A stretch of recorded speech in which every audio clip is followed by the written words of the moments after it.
Greek, probably Attic Greek. Consequently, we know little to nothing about the actual Macedonian language, because all the surviving inscriptional material is in Greek. Now, linguists feel that Macedonian was a form of Greek. The main point of controversy is, was it a dialect of Greek? Greek had many dialects, or was it a sister language of Greek, which meant it would be further away in terms of linguistic characteristics from Greek itself, but we just don't know the answer to that, and we never will, just because the people who wrote things in Macedonia wrote in Greek.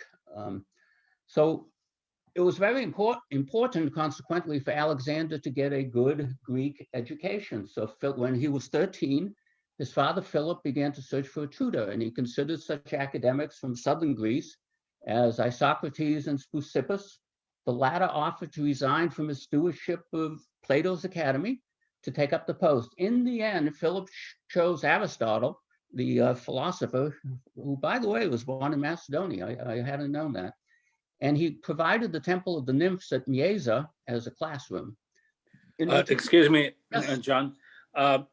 He was actually was born in the city Stagira yes. in Alcides. It was not a part of Macedonia when he was born, but it was very quickly became one during the Philip's reign, because Philip basically conquered the whole Alcides League. So he was actually Greek, but he was, when he came to Athens, but he's, I just wanted to say, this is very interesting. He lived in the Macedonian court in his childhood, because his father was the court physician to the Amyntas, the father of Philip, and he grew up with Philip at the age of the first 13 years at the Macedonian court. So he actually had a lot of familiarity with and considered in Athens a little bit like not only a foreigner, but also kind of Macedonian sympathizer. And he had problems later on in his life because of that. Oh, thank you, Greg. My source was ambiguous. I thought it did plainly say Macedonia, but maybe my source was incorrect. But anyway, this boarding school, really, for Alexander, he was there with many other children of Macedonian nobles, Ptolemy, a later general, and a king in Egypt, Hephaestion, who was the lifelong friend and lover of Alexander, and Cassander. Many of these students would become his friends and future generals. They are what are known as the companions. And they became a famous part of Alexander's army and the conquests, but it was lifelong. Aristotle taught Alexander and his companions about medicine, philosophy, morals, religion, logic, and art. Under Aristotle's tutelage, Alexander developed a passion for the works of Homer, in particular the Iliad. Aristotle gave him an annotated copy, which Alexander later carried on his campaigns. Alexander so revered Homer and Homeric ideals, and this isn't necessarily a good thing, but when he had defeated Darius, the Persian king, he stored his copy of Homer in Darius's most precious box. This may well be true. And that was a crucial theme of his life. He saw himself as a new Achilles, and like his father, and Alexander was very much a chip off the old block, the warrior ideal was the center of his life, and conquest became an obsession with him. Also, the wealth that came with conquest. By conquering the Persian Empire, Alexander became richer than anybody in Greece or Macedonia had ever been before. So Aristotle did indeed have a deep influence on Alexander. One little point I wasn't really aware of, Aristotle was convinced the edge of the world was just on the other side of the Hindu Kush. And that sort of filled Alexander's imagination with the notion that he could dominate what he called Asia. It was only West Asia, but he thought it was the whole thing at the time. The Romans knew about the Chinese. I don't think the Macedonians did, but if one of you could correct me on that point. So basically, Aristotle did have, and Greek culture did make a deep impact on Alexander. These are just images of Alexander, by the way. I don't know, the first one I showed you, the bust, it's hard to say any of these, if they resemble him at all. These come from various periods. So after 3 years at the age of 16, Alexander's education under Aristotle ended. And then Philip went out and engaging in family business. He was waging war against the Byzantium, the city on the Black Sea. And Alexander was left at age 16 in charge as regent and heir apparent.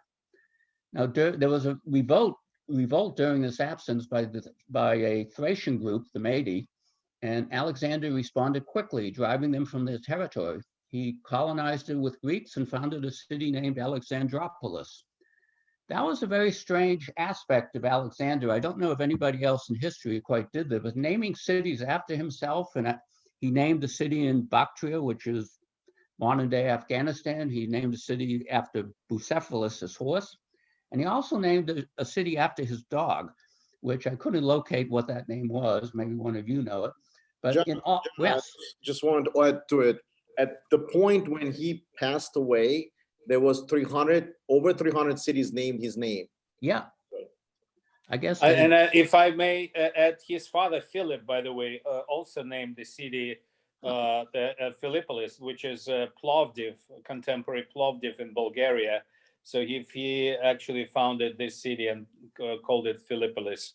So there was a tradition. I mean, not comparable to what Alexander did later. Yes, just amazing. Let me just point out, this will come in later, but in fact, of all the cities that Alexander named and founded during his conquests, only one of them, which was Alexandria in Egypt, was west of the Tigris. So all of these other hundreds of cities are east of the Tigris. That's really important. We'll talk about it later, I'm sure. Okay, upon Philip's return from Thrace, he dispatched Alexander with a small force to subdue revolts in southern Thrace this time. Campaigning against the Greek city of Perinthus, Alexander is reported to have saved his father's life. Meanwhile, the city of Amphissa began to work lands that were sacred to Apollo near Delphi, and this was a sacrilege that gave Philip sacrilege that gave Philip the opportunity to further intervene in Greek affairs. I mean, domination and conquest were part of this family's life. Still occupied in Thrace, he ordered Alexander to muster an army for a campaign in southern Greece. Concerned that other Greek states might intervene, Alexander made it look as though he was preparing to attack Illyria instead. Remember, that's to the left. Modern-day Albania is to the left of Macedonia, to the west of Macedonia.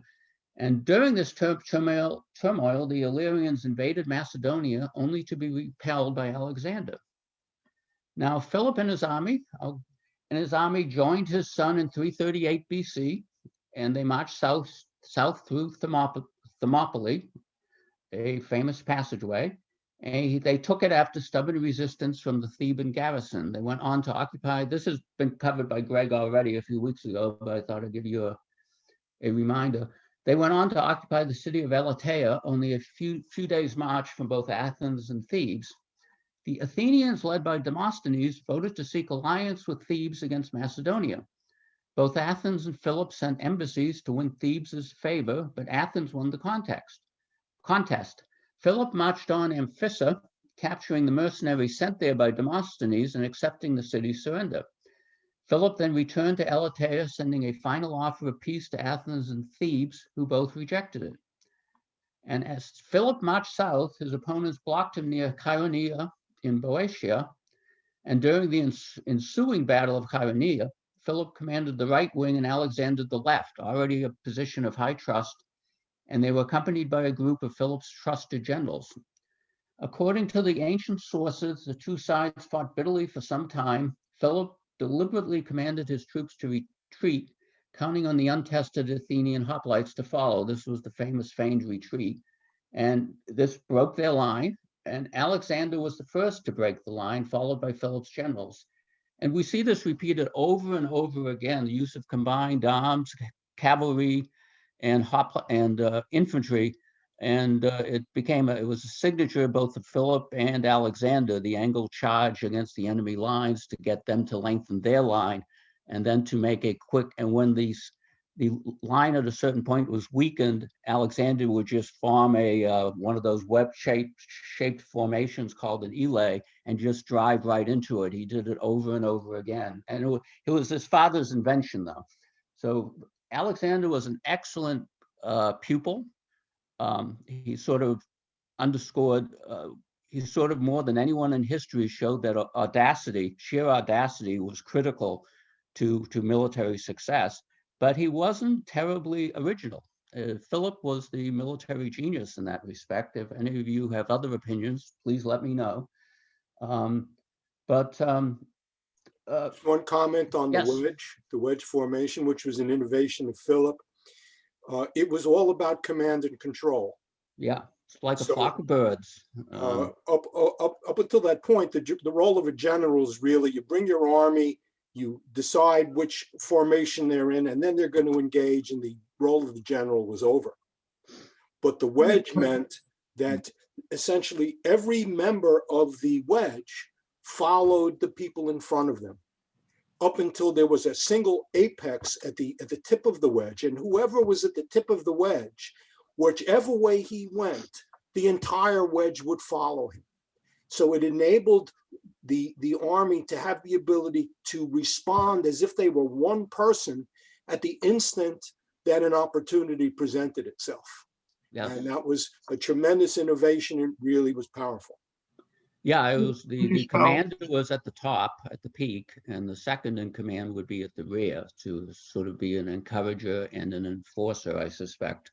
But it worked wonderfully well, as by far the Macedonian army was the greatest war machine up until Roman times, actually. And it could be interesting to compare and contrast that. Anyway, Philip won a great victory, and it gave him effective control of Greece. Could you spell elay, please? It's I-L-E. I-L-E, that's easy. Well, it's in Greek letters, but that's the usual English transcription, and it's Eli is the plural, I-L-A-I. So after this victory, Philip and Alexander marched unopposed into the Peloponnese, welcomed by all cities, and Sparta was refused them entry, but they did not go to war.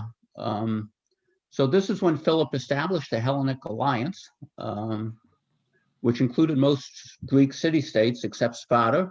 Philip was then named hegemon.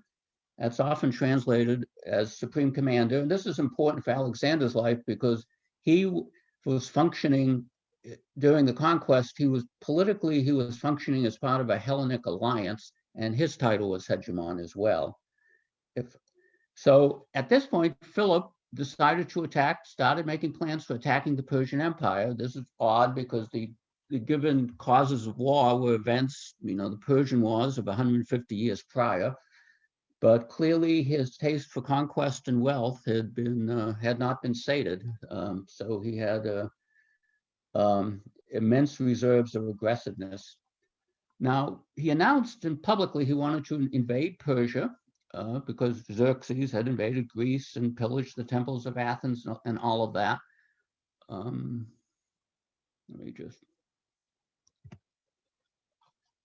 Now, before going to Asia, Philip returned to Pella. He fell in love and married Cleopatra Eurydice. Yeah, we can talk about the sexuality of these guys, but Philip had 7 wives. Alexander eventually had 3. Both of them had other concubines, but they also had a taste for young boys, both of them. But he did actually seem to fall in love with somebody named Cleopatra Eurydice, who was the niece of his general Attalus. And this marriage made Alexander's position as heir less secure, since any son of Cleopatra would be fully Macedonian.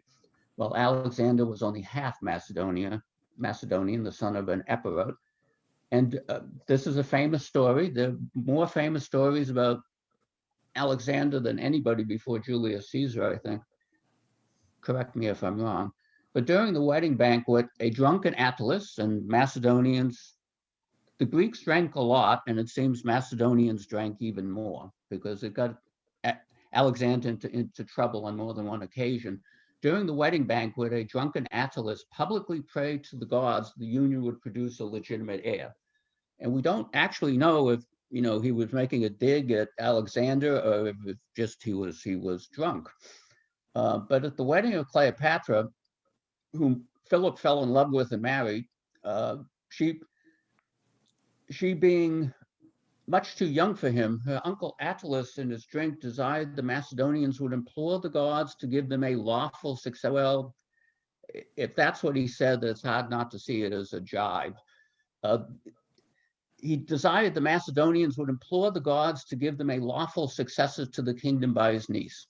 This so irritated Alexander that throwing one of his cups at his head, this is Plutarch, by the way, he said, "You villain," said he. I don't know who the translator was. It sounds archaic. "You villain," said he. What am I then, a bastard?" Then Philip, taking Attalus's part, there was clearly some big daddy issues on Alexander's part. Then Philip, taking Attalus's part, rose up and would have run his son through. But by good fortune for them both, either his over hasty rage or the wine he had drunk made his foot slip, so that he fell down on the floor, at which Alexander reproachfully insulted over him. "See there," said he, "the man who makes preparations to pass out of Europe into Asia, overturned in passing from one seat to another." So one of the more famous stories, indicating that life in a Macedonian royal family was not an easy one, and we'll see more of this soon. They killed each other with abandon. So, yes. John, I have a question. This might be a little bit of Kardashian moment. I apologize for this, but was his lover Cassander? Did it start early with that, or there was just a rumor and a myth? Lover, you mean Hephaestion? Yeah, I'm sorry, Hephaestion. Sorry. I think that's historically accurate. Given what we know about the culture, they probably were actual lovers. I mean, much like the sacred band of Thebes. There's no reason not to suspect they weren't sexually involved. But was that your question? Yeah, I just remember that particularly he had thrown a major funeral for him after he died. Yeah, correct. And and I think he was never the same after he died. That was like really beginning of his demise. The story is that when Hephaestion died somewhere on the campaign in Asia, Alexander hung the doctor. I'm not sure if that's true or not. Yeah, it's hard to tell the truth with a person like this. There's so many admirers and house calls.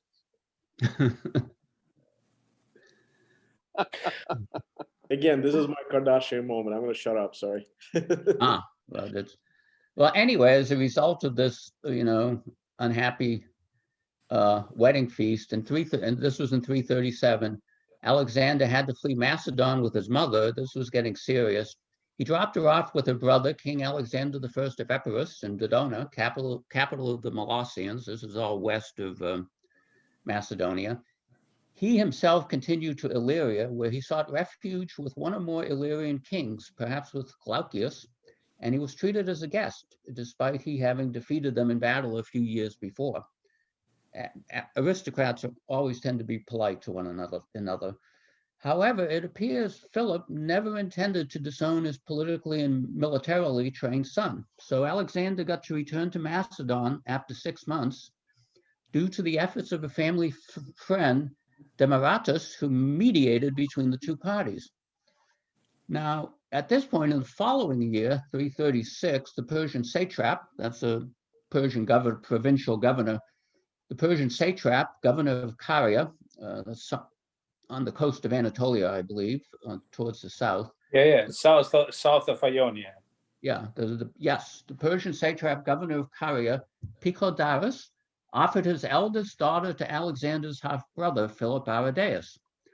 This is getting more complex. Olympius and several of Alexander's friends suggested this showed Philip intended to make Aridaeus his heir.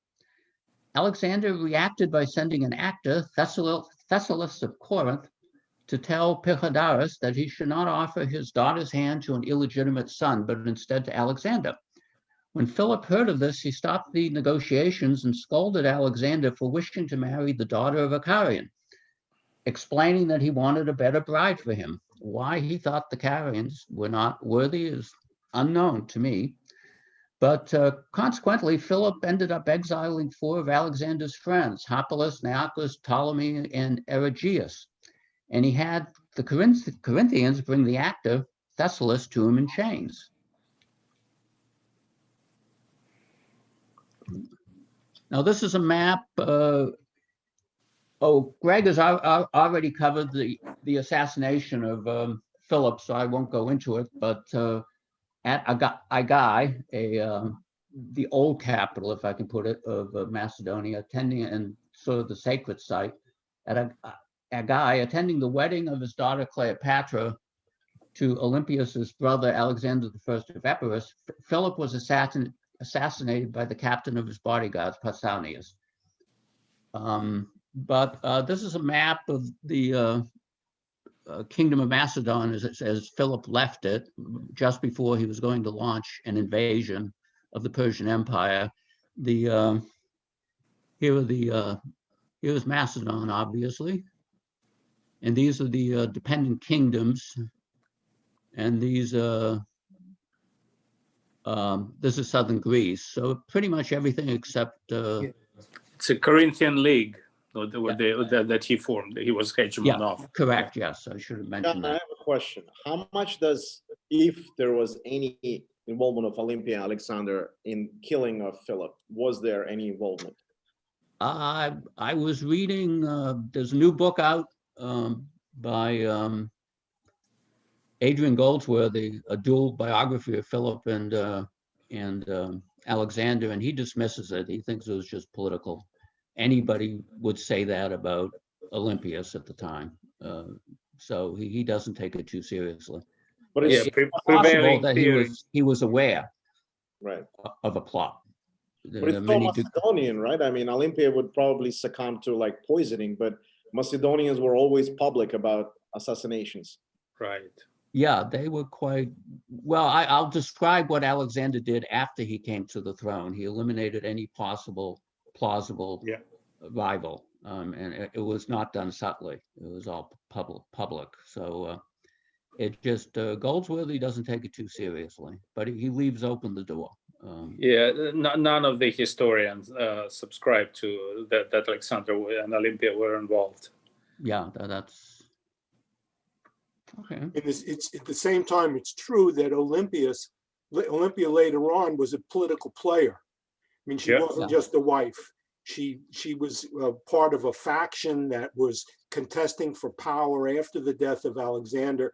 So there's a lot of political animus to depict her as basically to dismiss her as a scheming woman, kind of a human Medea type of figure. Right. But it's political assassination of reputation that's really going on. Yeah, I think especially so. by Cassander, I think, because she was his enemy, and Cassandra eventually took power, and he was probably behind all those rumors. Though the alliances kept shifting, they're very confusing to keep track of. Yeah, it's hard to tell about these stories. It's claimed she was a member of a cult that caused her to sleep with snakes. Right. And it's hard to say whether that's true or not. It was a very different culture, though. But by the way, I sort of developed an interest in Alexander from having read. There's a wonderful trilogy of novels about him by Mary Renault. Oh, historical novelist. Boy. And Yes, Boy indeed. is the first one, and then the Fire from Heaven. Fire from Heaven. Yeah, that's fantastic one. Fantastic. It's about the best introduction to Alexander. Absolutely. But she tells all the most lurid stories. So she's a novelist. So right. Oops, but very distinguished, classic, I think, by now. Yeah, terrific. I mean, basically anything by Mary Renault about the ancient world is worth reading. Yeah, she did a biography of Alexander, actually, which I have, but I haven't gotten around to reading yet. So yeah, but also story of Theseus and Yeah, his correct. whole the king must die and bull from the sea, and then all about Athenian democracy, a number of novels there. She is really the most important writer about ancient Greece. Yeah, correct. The attempt to set up a state in Syracuse in Sicily based on the ideas of Plato, right, is another yes. one of her books. Sure. Yeah. And then a tremendous book called the Mask. Was it the Of Mask Apollo. Yeah. Mask of Which was- Apollo. Yeah, that's which right. is about Yeah. actors. It's not really a tremendously Yeah. political book, but it's a social history of Greece. It's fabulous. Hey guys, I'm sorry to interrupt, but is there a way that you can put it on the chat, all the books that you guys are offering as well? So this way it can, you know, Just look up the writer, Mary Just look up Renault. Mary Renault. She Just spells spelled the like a same as the car. car. Just like the car, yeah. She was Yeah. South African. And somehow she developed a fascination with ancient Greece. And those are very old books, I believe. I remember Yes. reading them as a teenager, Well, one right after the other. well, her biography of Alexander came out in 81 or 82, and I don't know when she began. That was a late book. I don't know when she began. Right. Yeah, very, very soon after. Yeah. And I know for myself in reading this, you know, the way that she presents male homoeroticism is such that it makes you reconsider the way that you look at the world. If you grew up, you know, not thinking of that as an aberration. She really humanized that for me. Yeah. It was the first time I thought that, Sure. well, That's you know, that's correct, actually. The portrait of Bagoas, the Persian eunuch who became Alexander's lover. I mean, that was a wonderful treatment. I forget when it was published, but maybe in the 50s. The even in Persian the books boy, that- right? You're talking about the even in Persian Yeah, the boy. Persian boy, yeah. yeah, even in the books that take place Yeah. before Alexander, you know, she introduces that theme. The Last of the Wine is a really good one. Right, right. Yeah, she was also a renowned lesbian, by the way. Yes. So Love it. Thank you. Anyway, this is a stag hunt mosaic.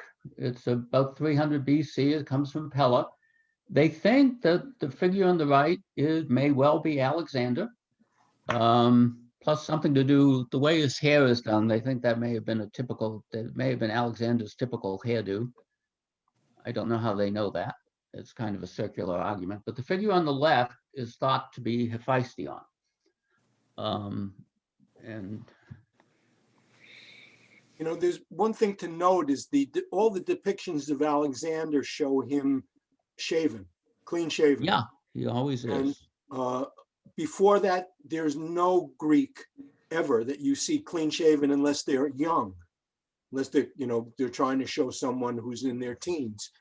That became a fashion. Alexander was the one that popularized the idea of being clean shaven as being normative. Before that, the notable depiction of somebody as clean shaven was the god Apollo. But anyway, Alexander was acclaimed king. He didn't have any problems with the army. He slipped right in without any difficulties. But he started his reign by eliminating all potential rivals. He had his cousin, the farmer Amyntas IV, executed. He also had 2 Macedonian princes from the region of Lyncestis killed, but spared a third, Alexander Lyncestis. Olympias, she was pretty mean. She had Cleopatra and Europa. Remember, Cleopatra was the niece of Attalus. Olympias had Cleopatra and Europa, her daughter by Philip, burned alive. That seems to be true. Alexander, you know, to finish the job, he also ordered the murder of Attalus, who was in command of the advance guard of the army in Asia Minor. I didn't mention Philip had actually sent troops over to Asia Minor as an advance force. and after his death, they suffered the defeat, right? Yeah, correct. Yeah, that was a big, and it was a Parmenion and Attalus basically there, and you can imagine how Alexander loved Attalus. Alexander was pretty vindictive. I mean, he's responsible for personally murdering several people, usually connected with alcohol, but still. It gives you an idea of the hands-on approach of Macedonian nobles that, and kings. Alexander was in the front ranks of even completely minor battles. He just loved combat, and he was just an extremely violent person, like his father. But Philip was more the diplomat, I think. But anyway, Attalus did have some sins on his record when it wasn't just Alexander being vindictive about what Attalus had said at the banquet. Attalus was at the time corresponding with Demosthenes regarding the possibility of defecting to Athens. Attalus also had severely insulted, that's a reference to the wedding feast. Following Cleopatra's murder, Alexander obviously considered him too dangerous to leave alive. Alexander spared the son, Aridaeus, who was by all accounts mentally disabled, possibly as a result of poisoning by Olympias. They always give the really nasty stuff to Olympias. But news of Philip's death, Alexander faced problems from the people who had been conquered. News of Philip's death roused many states into revolts, including Thebes, Athens, Thessaly, and the Thracian tribes, not the Macedon. When news of the revolts reached Alexander, he responded quickly. This is when Alexander was quickest off the spot of just about any commander in history. Is only Julius Caesar is comparable. Alexander didn't hesitate. Though advised to use diplomacy, Alexander mustered 3,000 Macedonian cavalry and rode south towards Thessaly. He found the Thessalian army occupying the pass between Mount Olympus and Mount Ossa, and ordered his men to ride over Mount Ossa. When the Thessalians awoke the next day, they found Alexander in their rear, and they promptly surrendered. And they basically added their cavalry to Alexander's force. He then continued south towards the Peloponnese. Alexander stopped at Thermopylae, where he was recognized as the leader of the Amphictyonic League before heading south to Corinth. Athens sued for peace, and Alexander pardoned the rebels. This is where the famous encounter, there's another Alexander story that appears to be true. When Alexander was in Corinth, he encountered Diogenes the Cynic. I think he was in a bathtub at the time, I believe, if I recall correctly. When Alexander asked Diogenes what he could do for him, the philosopher disdainfully asked Alexander to stand a little to the side as he was blocking the sunlight. This reply apparently delighted Alexander, who is reported to have said, "But verily, if I were not Alexander, I would like to be Diogenes."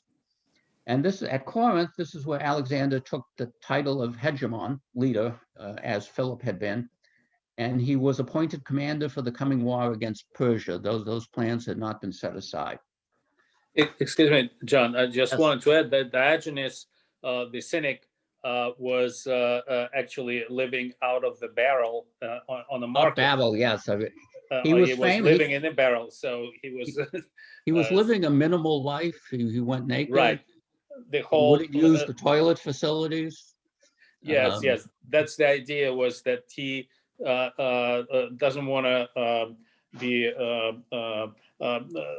He just didn't want to take anything from the society, and therefore he didn't owe anything to the society.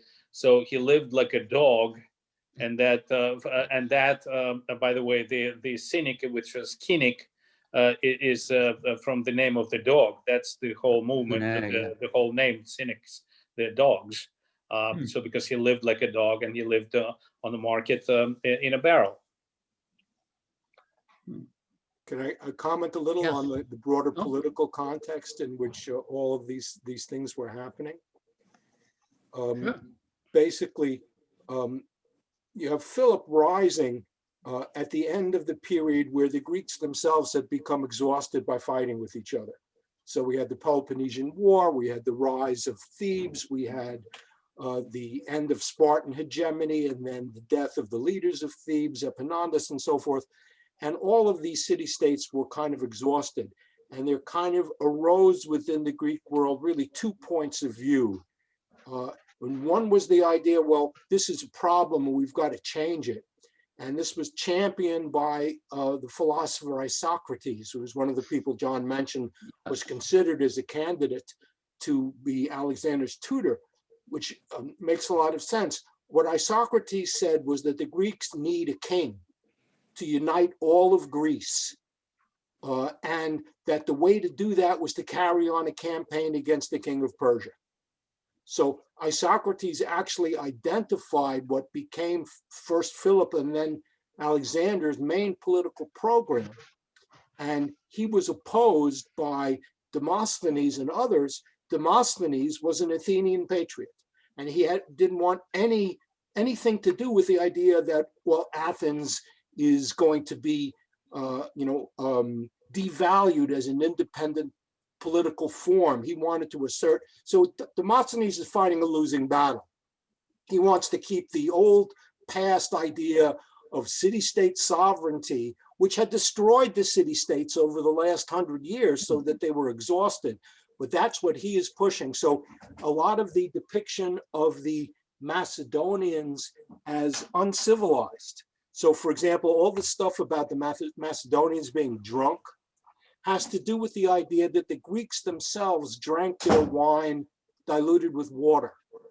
And the accusation was that the Macedonians were not really Greeks. They were barbarians. And one proof of this is that they drank their wine unwatered and got drunk and killed each other. So we're telling these stories, but this is the political context in which they occurred. You know, the depiction, are the Macedonians Greeks or not, was really a critical question. And if they were Greeks, Philip's idea was, well, let's make us the champion of the Greeks, the leader of the Greeks, the king of the Greeks, and we'll champion Greek ideals as the political cover, if you will, for this campaign of basically unlimited empire. And if I may also add, as a continuation on this, Philip and later on Alexander, they wanted to enroll Greeks, and especially the formed Corinthian League, to follow them and support them in every way, because the main idea of fighting Persians was to free Ionia, because at the time of the Spartan rules, they kind of surrendered Ionia to Persian king for like monetary. The Persians supported them financially. Their hegemony of that short period at the beginning of the 4th century BC. But then the whole idea was that Macedonians, or the leaders of the whole Greek world, have to go and fight Persians to free Ionia. That is under Persian rule, but eventually, okay. Well, it was a good pretext for invading. Yeah. And we see, throughout history, the general of the aggressive army always has some reason to explain why he's doing is justified. Yes. It's not just naked, right? Greed or desire for conquest. So that maybe that sets people like, Attila the Hun in a different category from Philip and Alexander. Well, Alexander, we can get into it. It's a bit murky. He did think he was definitely bringing freedom to the Greek states in Ionia, but as the conquest went on, he moved deeper into Asia. He seemed to have believed he was bringing freedom everywhere. And it's a very interesting topic, because he basically took over the Persian administrative state. He didn't destroy it. Yeah. Replace it. As he was moving across Asia, he would appoint a Macedonian to be the new satrap after they eliminated the Persian one. So it's a very interesting topic. Yeah, it is true. Imperialists always go with professed noble motives. He created kind of a hybrid where he maintained the Persian structure at the bottom, where it dealt with the local population, and imposed on the top of it a Macedonian structure, which was based on personal connection to the king. Yeah, I also want to say that Alexander, at the time when he was growing up, there was a Persian living there, that the Persian hostages, well, kind of exchange of hostages were normal. And there was, I forgot, the daughter of one of the former Persian satrap. He grew up with her, and eventually she became his concubine. So he was exposed to Persian culture because he knew from childhood people from Persia, and obviously during the conquest he had great respect for Persian culture, and he was partially seduced by it. I mean, as I'm sure you're going to talk about this. That's an amusing part of his career. The further he got into Asia, the more Persianized he became, and he actually started getting on his fellow countrymen's nerves because they, having an egalitarian ethos. At one point, Alexander he wanted to make all the nobles perform proskynesis, as was done for the Persian king. And this is the act of really getting down on your belly and being subordinate. But he eventually gave it up, but it was just amusing to watch. But that whole question of going native, and at one point, Bactria, he was having his generals married native women, just as an effort. It's very interesting to see that that kind of sophistication in the ancient world. But anyway, yeah, I discovered when I did my research on Xenophon that Xenophon had written a book called the Chiropedia, which was the life of Cyrus the Great, and Alexander, along with carrying the Iliad with him, carried a copy of the Chiropedia, and the Chiropedia depicts Cyrus as a great man. In other words, the Greeks did not have a sense of the Persians as being inferior, or at least it wasn't the sole idea that the Greeks had. Xenophon, basically, who was very popular, put forward the idea that the Persians and the founders of the Persian state were great kings, were nobles, were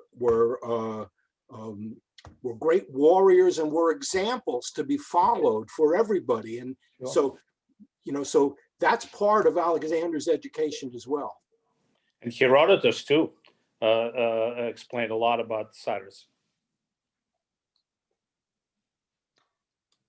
So begins the invasion of Persia. But before crossing to Asia, Alexander needed and wanted to safeguard his northern borders. In the spring of 335 BC, he advanced to suppress several revolts. Starting from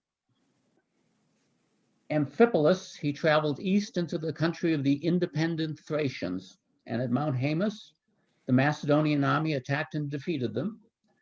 The Macedonians marched into the country of the Tribali and defeated their army near the Laginus River. This is a tributary of the Danube.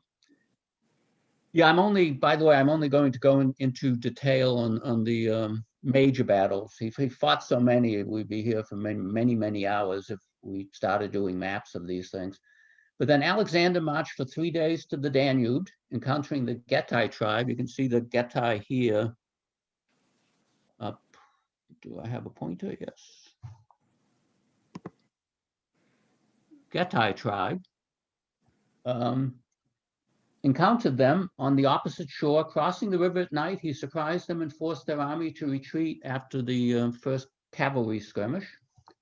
News then reached Alexander that Cleitus, king of Illyria, and King Glaucius of the Taulanti were in open revolt against his authority. Marching west into Illyria, Alexander defeated each in turn, forcing the two rulers to flee with their troops. And that secured the northern front.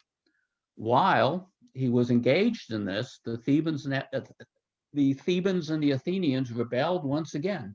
Alexander immediately headed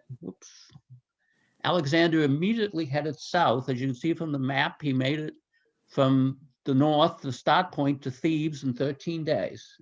Again, I repeat, Alexander was amazingly audacious and fast. I think only Julius Caesar equals him in that in history. While the other cities again hesitated, Athens backed down in particular, Thebes decided to fight. the Theban resistance, and this is when Alexander shows his brutality. The Theban resistance was ineffective, and Alexander razed the city and divided its territory between the other Boeotian cities. The end of Thebes cowed Athens, leaving all of Greece temporarily at peace. Alexander then set out on his Asian campaign, and leaving Antipater, who was one of his father's generals, as regent. One of the interesting things about his career is that being Philip's intimates, his closest advisors and generals, slipped very easily into Alexander's apparatus, and he didn't have any trust problems with them. He left Antipater behind as regent, and there was some military activity. Antipater had to put down a few revolts while Alexander was gone, but I won't cover that in any detail. But it's down the road a piece. Of course, the attitude of the Athenians is fascinating. Demosthenes was probably pretty proud in the course of Alexander's career that he was doing well, but he probably was jumping for joy when Alexander had problems during the invasion. And Greeks use the word magites to describe him. He was a fool and a useless person, also referred to him as a boy. Alexander went to Asia and he never came back.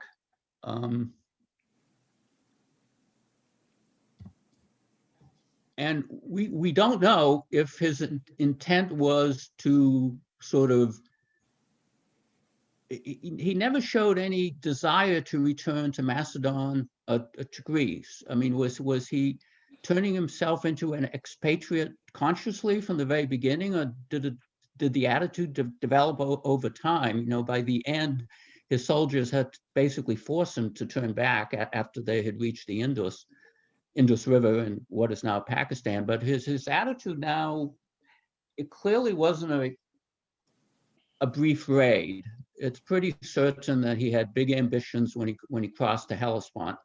But when did this world-conquering attitude actually gel in his mind? But those are mysteries, at least to me. Question, yes. John, quickly. So how much of the Aristotle education had something to do with him obviously expanding his horizons and being understanding of the world? And the second thing, was it true that Aristotle asked him to send him the samples of flora and fauna of the areas where he conquered?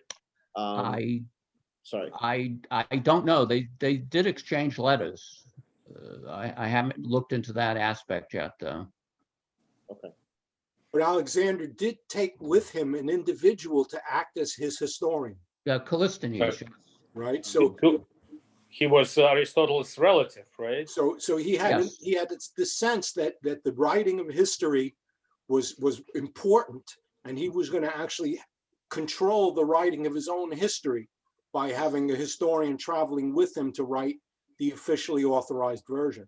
Unfortunately, that does not survive for us to see what he actually wrote.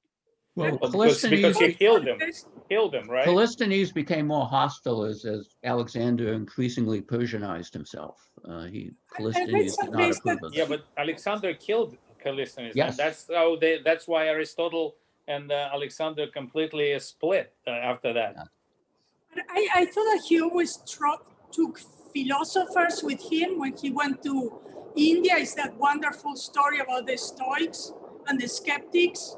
Yes. He ran the Skeptic, which is a wonderful story in India when he goes there and he makes a big debate between the Indian philosophers and the Greek philosophers. And then they said, what are they going to discuss? And they said, okay, let's discuss what is pain. And then, so the Greek, which was Pyrrhon, he started talking and said, oh, according to Socrates, pain is this and that and blah, blah, blah. And then the Indian philosopher, I don't remember the name, he said, okay, pain is, and he sets himself on fire and he dies. And when he's in fire, he said, this is pain, and then he dies. So Pyrrhon gets so shocked that he never talks again, and he goes back to Greece, and he never talked again because he's shocked. And he said, the Skeptics, you you cannot talk about things. You have to feel the things. And I think that's a wonderful story. But I always thought that he took philosophers, and philosophy was something that they discussed any place that they went. Yeah, he did take, and Callisthenes was one of those philosophers, because he was a philosopher to begin with, but he did a lot of chronicles as a result. It's actually interesting if you like read out Aristotle's Politics versus Plato. Aristotle's Politics is fairly practical. And if you think about like how Alexander governed, he was very much relatively practical. He wasn't theoretical like you read Plato. His Republic is a much more theoretical document. So I don't know this for sure, but it's interesting. The reason that Alexander turned back at the Indus River be answered by something that you said earlier, and that you said that he may have felt that the edge of the world was not so far beyond there. Yeah. Nothing More likely that his beyond soldiers felt that the edge of the world was I always heard beyond the that. story, the soldiers were just, they were out in the field for 10 years straight. They threatened mutiny. 12 years by the time they got to Babylon, and they were on an extremely large number of battles, large and small. And when you think about it, nobody else in history ever did. They were on the move constantly, I believe. They did, stop for long periods of time, but I don't think anybody has taken, before the modern period, nobody took military forces that long that far for so long. I mean, Genghis Khan. I mean, he. Yeah, you're right. Yes. I mean, but we talking about before. But these were infantry and cavalry. So. Well, yeah, exactly. No, exactly. I mean, they became old. I mean, these men that started out in their 20s and 30s, they were 40s, 50.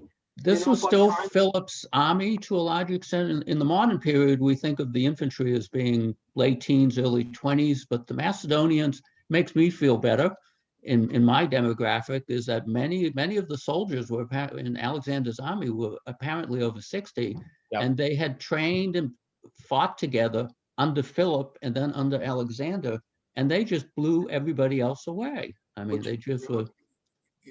Speaking from personal experience, when you get past 60 is when there's no doubt about the fact that you start losing a step. Yeah, it may be somewhat exaggerated. I mean, the thing is that I think what we have to recognize is that, and you brought this up earlier, is that at some point this shifted from a regional sort of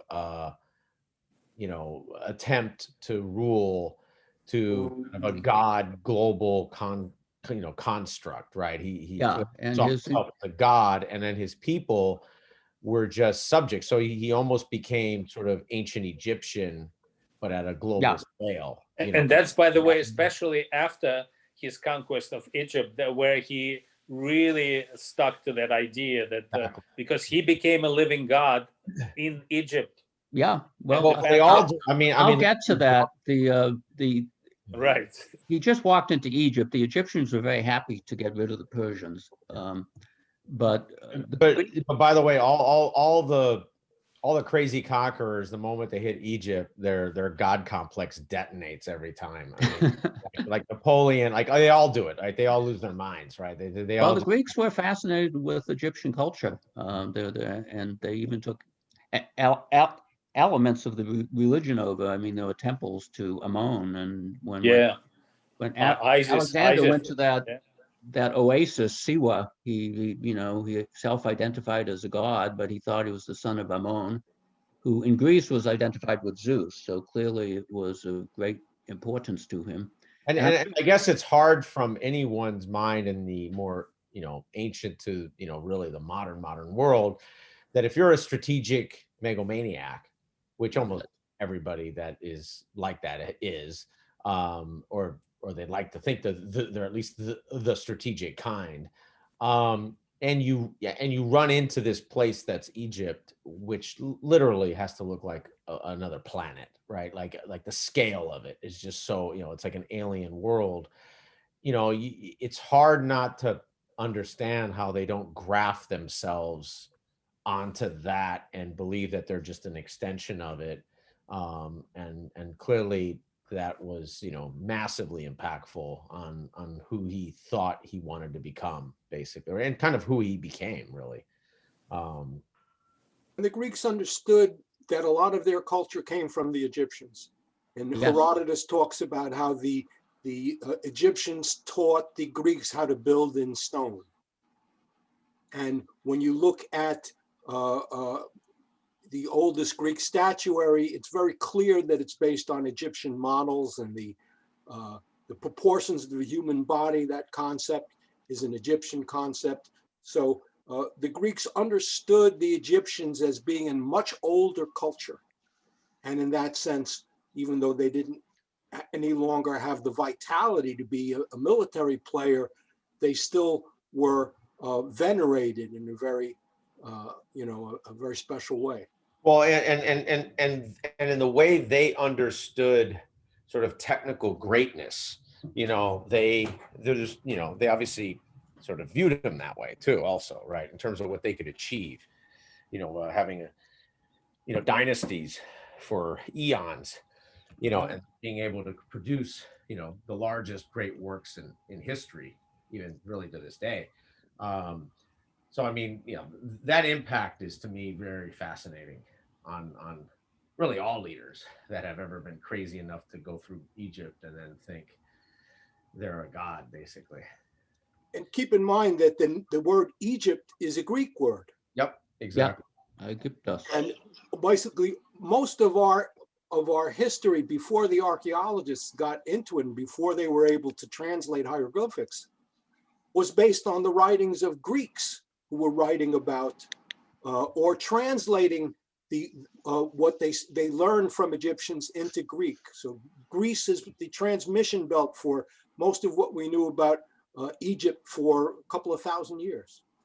The intersection of Hellenic culture and the earlier question being discussed about the soldiers, it's important to point out that every major town, city that Alexander and his army passed through, he left a garrison of Greek, or more specifically Macedonian soldiers there, who also never left. Yeah, that's a great point. Actually, that's an important point, but I think that the kind of key to that is that didn't really happen for Alexander until he crossed the Tigris. It was the experience of the Bactrian revolts that made him realize that he had to leave soldiers behind, and it changed the nature of what he did. Up until then, he really hadn't been doing that. That's the point at which he started establishing colonies of Greeks all east of the Tigris. Yeah, that is true. My next question, and then we'll move on for the sake of time. My next question: how was Alexander portrayed in his early invasion and later invasion by the local, invaded? Obviously, I mean, maybe it's a rhetorical question. By the locals that he was invading, what was there? I guess if there was anything left for us to see. Well, I can tell you that right now in Persia, mothers scare their children with the name Alexander, Iskander, because he is considered to be like the evil, being, Boogeyman. Yeah, boogeyman, exactly. Right now, I'm talking about. So and you can imagine that through ages, he was considered destroyer in that region for thousands of years, a very negative outlook. But my point is more even to the fact that, for example, when he invaded Egypt, he was portrayed like I wouldn't say a pharaoh, but pharaoh-like. And when Persia invaded Egypt, they never really settled. They were never able to get their footing on the ground, so to speak. What was the difference? He resettled. He settled the Greeks in there. I mean, we don't know anything about what the Egyptians actually thought, because none of the writings or the thinking of the Egyptians has been preserved. We only know what later writers say. So it's all speculation. There isn't much of Persian historiography about Alexander's. Is there a major Persian history that includes Alexander's invasion? I don't believe so. I've never heard of it. It's interesting though, when he got to India, was there any writing about him done in by Indians? I don't know, but I said at the beginning of this that you could call Alexander a genocidal maniac, but genocide is too strong a word, I think. When you read about the estimate for the number of Gauls that Caesar killed in 10 years is given as 1 million, which that's, I think it's taken seriously by modern historians. But with Alexander, he would defeat an army, but you don't, and if they conquered a city, they would put all the males to the sword and sell the women, but we don't know how numerous that was, do we? And it wasn't an innovation of Alexander's. I mean, that was No, he was normative. just- for Yeah, Greek Athenians warfare, did it for years. Yeah, right? the funny thing, yeah, the Athenians were just as Themselves, yeah, Greek bloodthirsty did it, yeah. They as the destroyed. Macedonians. It's just the Macedonians were better at it. Yeah, yeah. And I don't know. I mean, there's no doubt about the fact that Alexander believed in the power of terror, and in his terms, it worked. As John said, the destruction of Thebes had tremendous impact on keeping the Greeks quiet for a very, very long time because they didn't want it to happen to them. Yeah, Well, Alexander. The destruction of Thebes is interesting because if you read, I think, like Arian and Diodorus, they almost sort of make it like not like really an accident, but it almost seems like the Thebes didn't quite think through why they wanted to revolt, and Alexander wasn't really planning to destroy the city. I think the reason it has such an effect, I think, is because like it was basically the only major Greek city that was essentially razed to the ground. I think Arian makes the point that even when like Athens lost the Peloponnesian War, the city wasn't razed, and like the Thebans defeated the Spartans at Electra, but Sparta stayed put. So like that's why it was such a big impact. So but it was really interesting because it was partly not like really an accident, because it certainly had an impact, but maybe it wasn't, as attended as he thought it was, which is kind of interesting. Well, he did become immensely wealthy as a result of his conquest, but I don't think we know exactly when he started thinking of them as colonies that could be milked continually and hopefully forever, and how how much he made up along the way, we don't really know. I mean, it seems like he this interesting fusion of sort of Egyptian imperial, kind of court with a Persian sort of colonial empire. So it's almost like going through both places. He sort of teased out, their, sort of cultural stratagem, right? Like, like their DNA at a cultural imperialistic level, and sort of fuses it into his own new, and because there was never, he never wrote sort of a pamphlet of his own, kind of global domination, right? So all we can do is sort of piece together the actions, right? And the actions were pretty clear that if he kept living, that he was going to attempt to have some kind of tributary system, however loose, that could be kept together or sort of federated, across this whole Eurasian, almost sort of like a reverse Genghis Khan, right? I always hate having to always go back to the Mongols because I love them so much, but I'm just saying, like, there's almost this. That's an odd taste. No, I mean, from a history standpoint, it's just, because we sort of, until I'd say pretty recently, didn't really pay them, I'd say, fair attention. That would be probably the way I would put it. And so it's almost like he was constructing some version of that, obviously much earlier, thousands of years or whatever, 1,500 years earlier, where, he kind of opportunistically, where the topography, made sense, and where there was enough sort of, by those terms, economic or maybe cultural, social density, like where it was favorable, because he obviously didn't go up into the mountains and just hang out just for the sake of it. He took a course that made sense sort of in modern terms, like where there were cities, where there were, big population center. And so, Well, it's I don't know if interesting to discuss the nature of his empire, because clearly he had, and under the successors, the Ptolemies and the Seleucids and so forth, they clearly didn't have as good a grip as, say, the Romans did. yeah. Because it's interesting, when the Romans came along, the Greek influence just vanished in the Middle East and further north, and it's the one case when where the Romans went, for the most part, Latin became, or a successor to Latin became the common language of the area. That's not the case in the case of Alexander's empire. Greek. Greek. Not the case really in the case of the Romans either, John. What? That's only the case. It's only true of the Romans in the West. Exactly. In the East, That's the true. language was Greek, and and educated Romans had to know both Latin and Greek, and That's that was true. what was spoken in the East, all of Asia. But then Greek disappeared from Asia. I mean, it's very interesting. When? Gradually over centuries, but nobody. Really, only because of Arabs.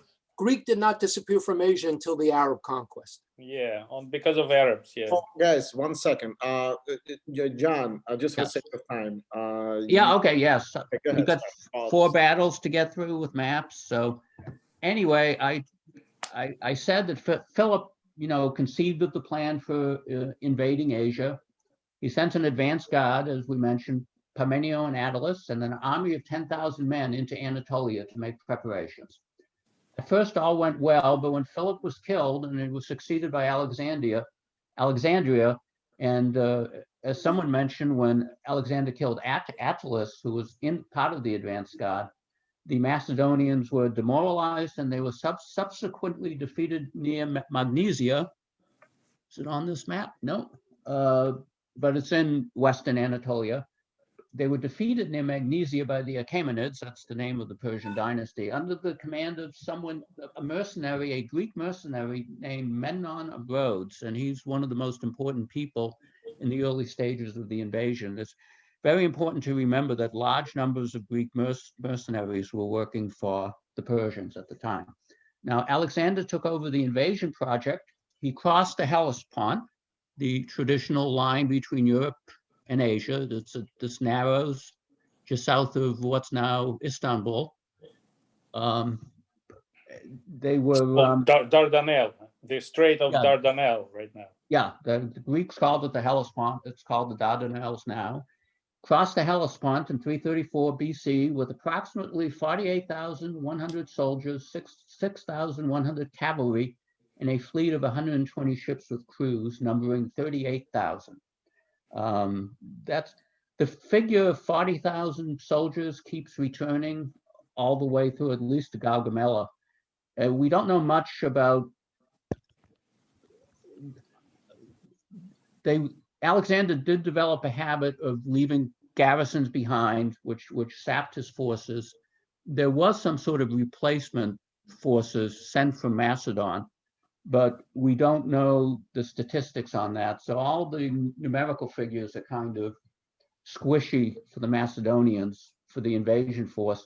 They're much clearer than for the Persians, because a lot of the Persian numbers appear to be, we don't have Persian bureaucratic records for some reason, but the numbers we get about the Persian forces, clearly a lot of them are quite imaginary, but they're filtered through Greek sources, so we just don't know. As a general rule, though, Darius's forces all the way through this period, until his defeat actually, were much superior in number to the Greeks, to the Macedonians. Okay, there's a famous story. Alexander showed his intent to conquer the entirety of the Persian Empire by throwing a spear into Asian soil as soon as he got across the Hellespont. And he said he accepted Asia as a gift from the gods. So let me do. Now, the first battle was at the Granicus. You can see it here. This is an Italian map. The Granicus is soon after he crossed over. There was the crossing was unopposed, but he ran into enemy forces at a river called the Granicus. The understanding of this battle is very weak. I have that impression from my sources. This was in May 334 BC. It was fought near the site of Troy. The Greeks had their own idea of where Troy was, and they actually had a temple there. And Alexander made a point of visiting it. It would have been unthinkable for an educated Greek not to go to the site of Troy. And so he took the time and did it. And it was here that Alexander defeated the forces of the Persian satraps of Asia Minor. Darius was not involved personally at this time. He was back in the capital to the east in Pasargadae.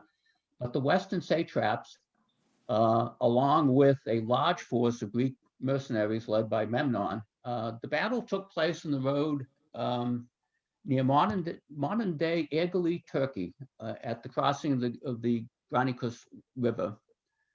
Before Alexander and his army were able to cross at the Hellespont, the Persian provincial governors had assembled ahead of time. One of the interesting questions about this whole campaign, a lot of the time, they clearly, the Persians and the Macedonians had very little idea of where the other was. So what their intelligence system was, how much they knew at any one point is very, very hazy. But the Persians knew enough that they knew Alexander was coming, so they assembled forces of 10 to 20,000 cavalry and 5 to 20,000 infantry. Memnon was a high-ranking Greek mercenary, and Memnon may get most of the attention in the sources because they're Greek sources, but he seems to have been quite important. He was a high-ranking Greek mercenary employed by the Persians, and he advised the Persians to lay waste. He wanted to just deprive Alexander of supplies, but he advised the Persians to lay waste to the land. This would make it harder for Alexander and his army to survive, obviously. The satraps did not trust Memnon because he was Greek, and it wasn't his territories that were going to be ravaged. So the Persians decided not to do that. So what they did decide was they would try to force Alexander to take a position of their choosing. They would choose the battle site before he could continue inland. And second, the Persians hoped to be able to be in a defensive position that would minimize Alexander's advantage in infantry. At this point, they had a smaller force than Alexander's. The Darius had not become involved. So the Persians advanced from Zelaya. That's a city, I don't have it on the map, I think, but it's a few miles from the Granicus, the river.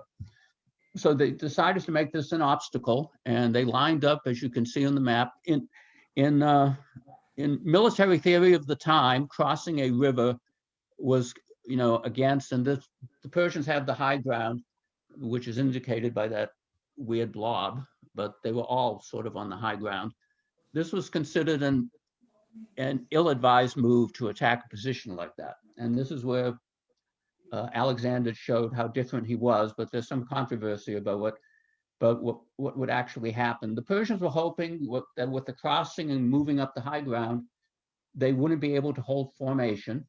This would severely, obviously, cripple its effectiveness because the Greeks depended on closely packed, mutually supportive formations.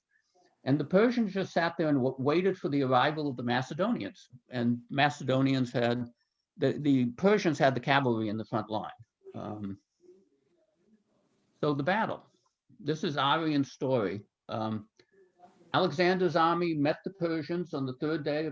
One thing I should point out, most of the really good sources for Alexander are 3 or 4 centuries after his life. We have very little from people who actually knew Alexander. Callisthenes is the big case, but for some reason in the historical literature, he's not cited very often. It's all Arrian and Curtius and Plutarch, and they're all much later.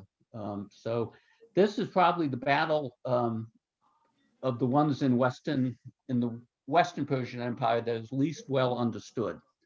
John? Yes. I apologize, I may have missed it. Now, who are the Greek mercenaries? Were they Greek mercenaries hired by the Persians? Yes, they were Greeks fighting against the Macedonians. Ionians, a lot of them Ionians. Yeah. And Memnon of Rhodos, Rhodos is just a short distance from Asia Minor, the large island he himself was a renowned mercenary and satrap of one of the Asian provinces. So yeah, a lot of Ionians, Carians, all those Greeks. Okay. Okay, great. Thank you. Yeah, the Persians were great consumers of mercenaries, and the Greeks were only too happy to hire themselves out at the time. But anyway, according to Arrian, Alexander's army met the Persians on the 3rd day of May. Parmenion, the second in command, another one of his father's generals, he suggested that the going across the river and up a hill was not a great idea. He suggested they cross the river upstream and attack at dawn the next day. This is another typical Alexander move, according to Arrian. Some people doubt whether it actually happened, but Alexander was towards the end of the day, he decided to attack immediately. And this tactic caught the Persians off guard because they didn't expect any sensible commander would do it. So the Macedonian line was arrayed with the heavy phalanxes in the middle, as you can see from the big blue boxes there, and cavalry on either side. This is a typical deployment. The Persians, and Alexander, of course, as was true of his father, Alexander and his companions, the kids he went to school with, turned into a military unit. This was a very personal army. Alexander was with the companions on the right flank. The Persians, of course, expected the main assault to come from Alexander's position. They moved units to face it from the center to that flank. Now, the battle started with a cavalry and light infantry feint from the Macedonian left. You can see it with the dotted arrow.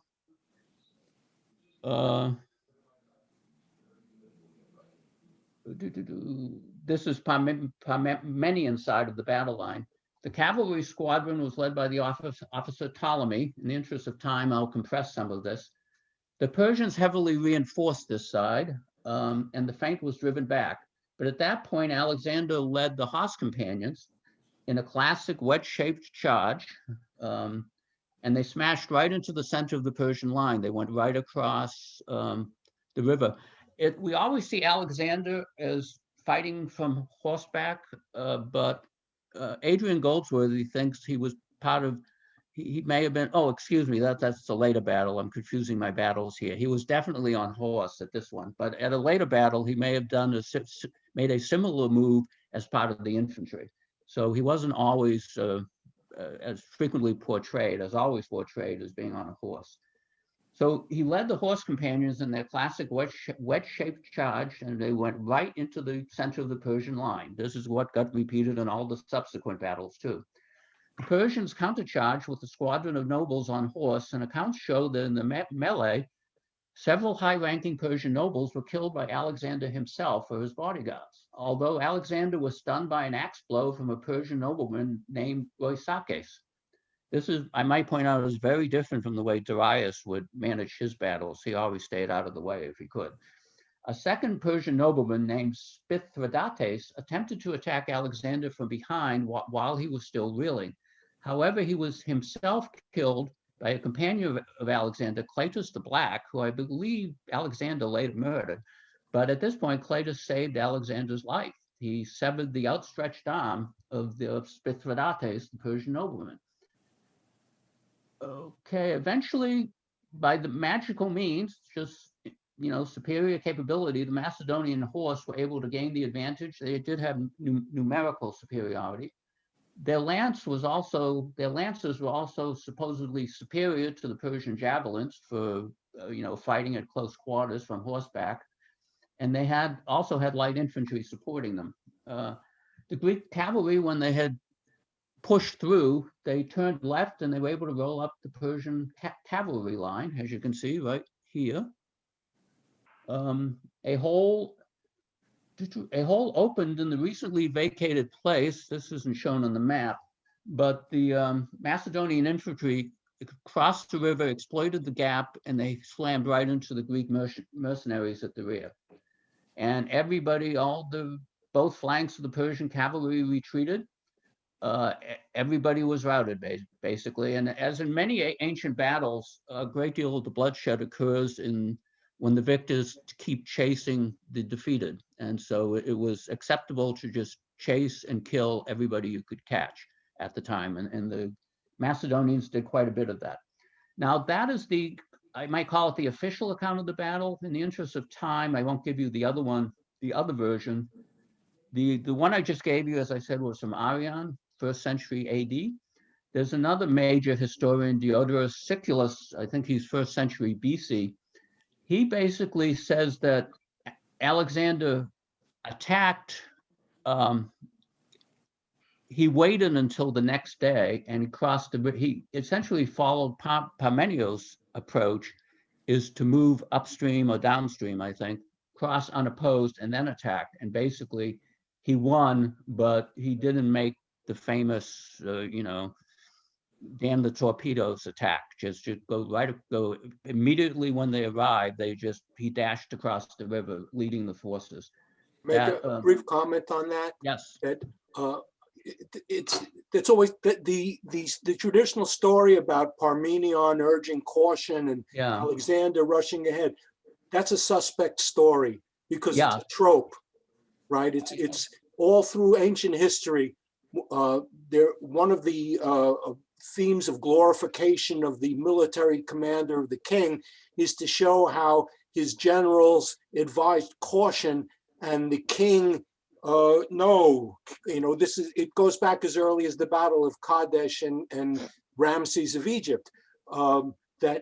So a story like that is suspicious because it's repeated in different eons with different commanders for the same effect.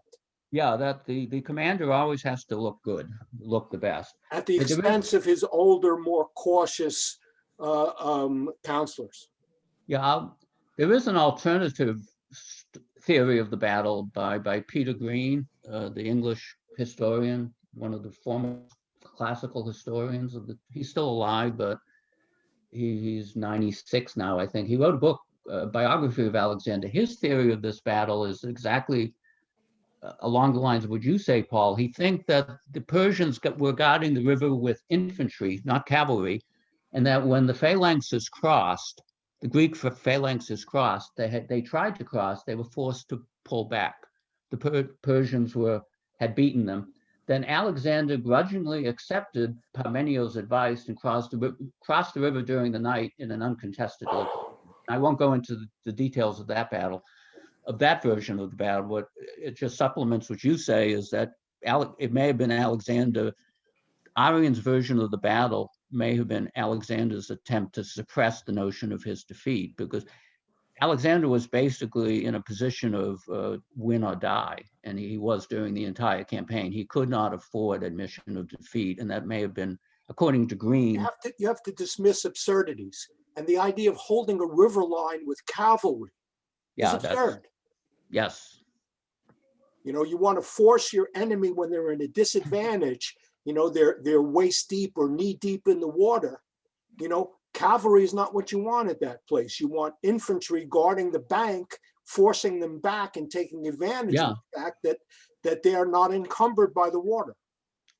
Well, that's Green's interpretation, and it seems sensible to me. Adrian Goldsworthy accepts Arrian's version, and he's one of the foremost military historians. He just, I was reading, he just says not too many people have accepted Green's theory. But I agree with you, Paul, on that. It seems odd to put the cavalry right at the river, but.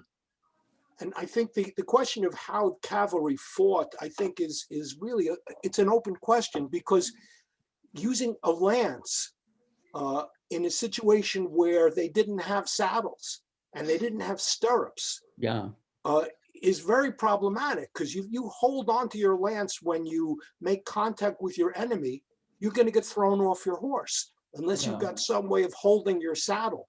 So, the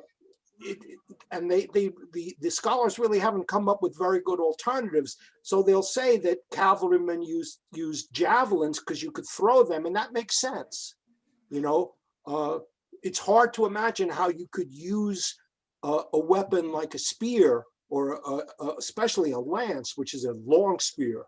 Well, there is evidence that they threw. Stay in the saddle. There is evidence they threw their javelins. Alexander killed someone Sure, and that the primary cavalry weapon was the sword, because there was no recoil from using the sword. Okay, but the point is, Paul, you only have to use the spear once, and that spear is longer than the thing that the Persian cavalry has, which is a javelin. Well, So you only but use it's it not true. You use the spear once to kill one guy, and then you use your sword. Then you use your sword. Absolutely. Right, exactly. So you have one shot, and then Yes. you're disarmed, and then you fight the rest of the battle with your sword. Just like the Romans used their pilum. Throw the pilum and draw your sword. Well, I better get moving, Will. I'm about 45% through the slides. Anyway, Alexander won this one big, as he did all of them. This is the famous story. He then proceeded, after the Granicus, he moved down the coast. He was worried about the Persian fleet. Alexander had no fleet support at this point, so he was trying to secure ports. But at a certain point, he accepted the surrender of the Persian provincial capital at Sardis. These are all just cities. I won't go back to the map, but they're all cities on the coast or close to the coast of Anatolia. He then proceeded down through Ionia. He was officially granting autonomy and democracy to the cities. These were all Greek cities. Alexander's propaganda claimed he was bringing freedom, as I mentioned before. And obviously, this is only partially true. The Macedonians were staying in charge everywhere. But basically, at this point, he wanted to secure the ports. So he moved along the coast, and he moved on Miletus. That took a siege. Alexander was an excellent siege commander, by the way, as we shall see. At Halicarnassus, this was his first large-scale siege, birthplace of Herodotus. And he forced his opponents to withdraw by sea from Halicarnassus. He took over Caria, which was a province in southeastern Anatolia. Now, at this point from Halicarnassus, he decided to move inland. Let me back up, actually. Halicarnassus is the capital of Caria, by the way. Halicarnassus is the capital of Caria. Thank you. But at this point, after that, he decided to move inland. Probably he realized he wanted to capture as much of Anatolia as he could to secure supplies. And at this point, that's a picture of Alexander cutting the Gordian knot to show, again, I don't know if it's true, but it's always reported of him. You can't see it on this map, but Gordium is up here. He started moving south again back to the coast to Tarsus, and he was moving into Syria. He crossed the Taurus Mountains into Cilicia. Then he got ill for quite a while. And at this point, he engaged both sides. Darius and Alexander engaged for the first time at Issus. Let me just try to condense this a bit.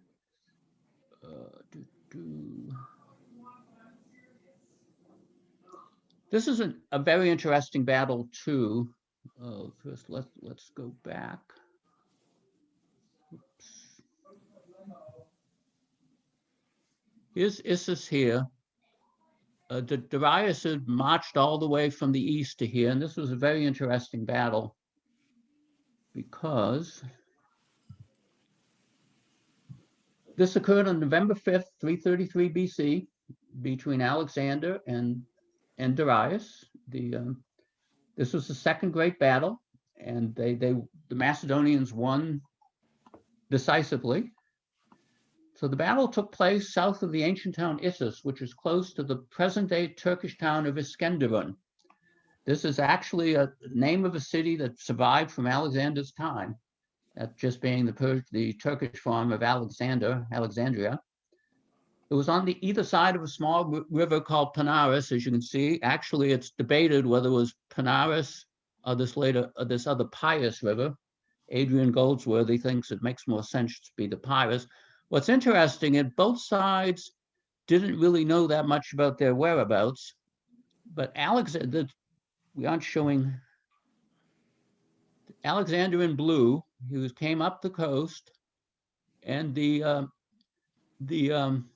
Achaemenids, Darius moved in later. This doesn't show the time element. Alexander marched down through here first, and he got to this point. At this point, the Persians were at a Syrian town called Sochi. Alexander hadn't expected them to take the shortest route to meet him somewhere here, but instead Darius chose to go around and come down into Alexander's rear at the Panaris or the Pius, depending on where you think it happened. Alexander realized this. He had known the Persians were in Sochi. They were very close. So he turns around and marches back up. Darius chose the location of the battle. He came down in the rear, and he just, sat on one side of a river opposite Persians. Thus, he had cut off Alexander's supplies, and so Alexander was forced to attack him again across the river.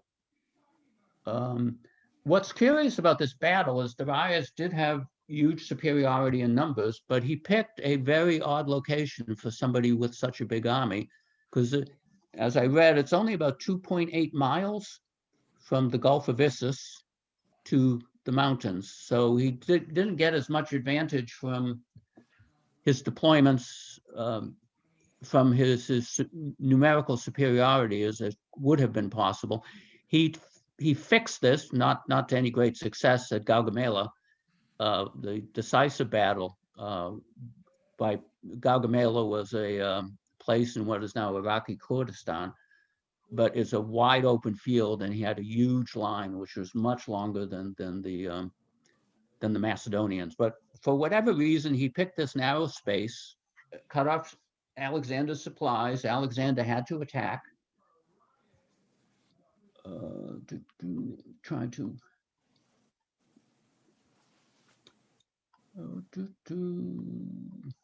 I'm skipping some stuff here. Just we can come back to it if there's time, but it's already 1:45, and I'm only 50% through. So Alexander knew that Darius knew that Parmenion held the pass of Jonah, Pillar of Jonah. That's what's called here. The Persians captured Issus without opposition, and to show that they meant business, he cut off the hands of all the sick and wounded that Alexander had left behind. Now, this is where Darius evidently didn't know that he was moving into Alexander's rear, and he had cut off his supply lines, but at this point he realized it. And then he advanced to the south and got no further than the river Panaris, or the Pius, before his scouts spotted Alexander marching north. I'll skip over this. Okay. On far as the forces arrayed against each other, Arrian says 600,000 Persian soldiers in total. Diodorus and Justin estimated 400,000. Curtius estimated 250,000. Modern historians the smallest estimate is 25,000 Persians. Another one is up to 100,000, including 11,000 cavalry. Oh, by the way, Persian infantry was considered quite bad. Their cavalry was considered first class, though, as good as the Macedonians. And Alexander's army may not have exceeded 40,000 men, including other allies. And that would have been 22,000 hoplites, 13,000 peltasts, and 5,800 cavalry. So as you can see, Persians have about double the number of cavalry as the how does the battle go? Again, as the battle commenced, the Greeks advanced through the Pillar of Jonah. Alexander led his companion cavalry on the right flank as usual, and he had the Thessalians under his second in command, Parmenion, on the left. Darius formed his line with his heavy cavalry concentrated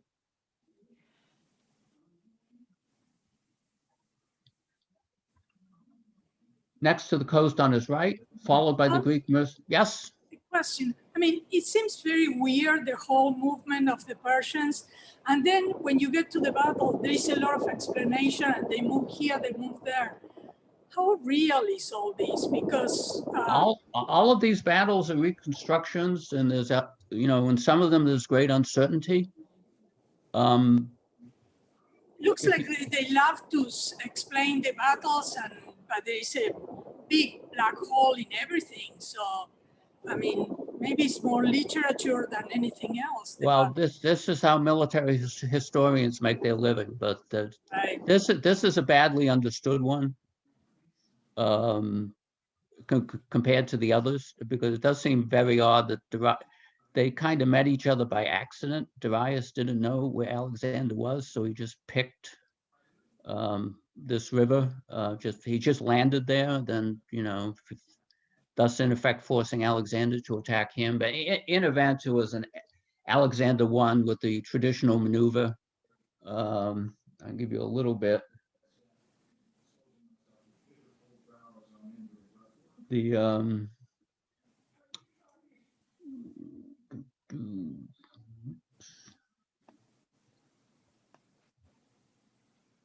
In the end, Alexander broke through the lines. He mounted a horse at the head of his companions, and he led a direct assault against Darius, which he will do again at Gaugamela, the culminating battle. He forced Darius to flee from the field.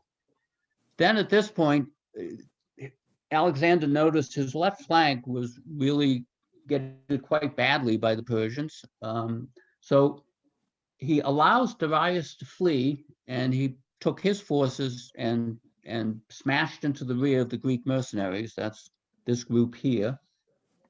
And the mercenaries started retreating. The Persians saw that their great king had gone and that the battle was lost, and they abandoned their positions and fled in full rout. Oops.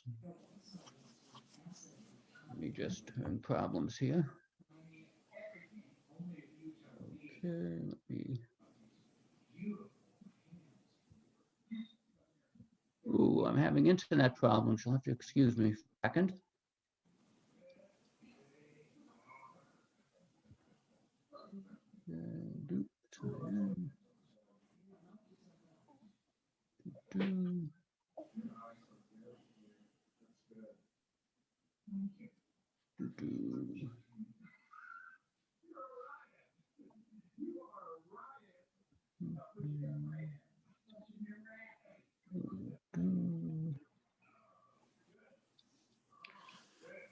But by the way, if Yes. we get over, maybe we should make an extra meeting. I'm also talking to everybody. It's a suggestion. What do you think, Zach? Can we push everything else, and so we don't have to rush through it? I mean, this I don't like the idea of just cutting on the fly. Right. Because this is really important part of Plus, the history. it's really been very enjoyable, and I think it'd be great to just keep it going at the same level of detail. Yeah, right. Okay. Yeah, I put a lot of detail into it. Yeah, I might extend it to a third. Alexander the Great, part 3. We could just call it like, I don't know, post battles or something like that. But we'll just move everything back so that John can just pick up where he is now. Yep. I only did. This is slide 14 of 24, so we have a while. Right. Yeah. So maybe you could continue next time. You find the cutting point. Which is comfortable at some point, and then continue. Longer. Yeah. And then also, I want to leave about 10 minutes for discussions, because I want people that didn't participate and have questions. Well, let's finish with this battle, and then maybe we could stop and continue, and continue the next time. Okay. I'm just regaining up. I mean, we can go a bit past, the 2 o'clock ending. I mean. Yeah. We usually go until at least 2:30. Sure. It's not a set time. So if there's you guys want to go past it, it's fine. whoever. A little bit, but he won't be able to complete anyway. So Yeah. that's what. Well, I should finish the battle. A half hour over is reasonable. Yeah, Alexander was actually in the infantry in this battle. They delivered an assault on the Kadakes, you see with the great blue arrow there, and those were Persian infantry, or Kadakes. One thing about the Persian army I noticed, it was heavily ethnically organized. The units would be, you'd have a Bactrian cavalry and an infantry and so forth for all the satrapies. But Alexander managed to punch a hole through the Persian line. The Agrianians, that's a specialized infantry force, they drove back a mass of Persian skirmishers menacing Alexander's far right. You can see that over here.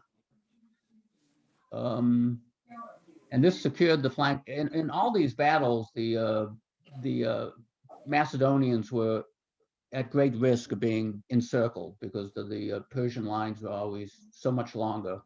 And so particularly Gaugamela, we'll see, is that was a great concern of Alexander's. I'll come back to that. Alexander then abandoned being infantry and he mounted a horse at the head of his companions and led a direct assault against Darius and his bodyguards. This map does not show where Darius is sitting. The Persian king was always in the center. He would have been at that point. And basically, Alexander crushed them. He caused Darius to flee from the battlefield. Alexander then saw his left. Oh, I covered this already. I'm getting discombobulated here from cutting on the fly. He did see the left flank and center in trouble, so he made the decision to allow Darius to flee, and he crashed into the rear. It seemed odd that he gave up a chance to kill Darius, to capture and kill, because that would have been devastating potentially. And so the Greek mercenaries, basically Alexander, they caused everyone to flee. And the carnage after the battle was so brutal that the Arian notes that while pursuing Darius, after they had saved the left flank, Alexander's bodyguards came upon a ravine which they easily crossed on the piled up bodies of dead Persians. So this was a decisive victory for Alexander. It really marked the beginning of the end of Persian power. It was the first time the Persian army had been defeated with the king present. After the battle, the Hellenes, Alexander, why they call it, it's the Hellenic League of officially this invasion force. After the battle, the Hellenes captured Darius's wife, Statira I, his daughters, Statira II and Dripatus, and his mother, Sisgambus, all of whom had accompanied Darius on his campaign. Alexander later married Statira II, and he was famous for treating the captured women with great respect. So Darius at this point, being scared to death, he offered a peace treaty that included the lands he had already lost and a ransom of 10,000 talents for his family.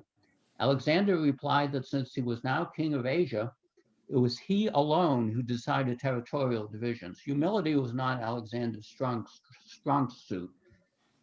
So Alexander proceeded to take possession of Syria and most of the coast of the Levant. He then moved into Egypt.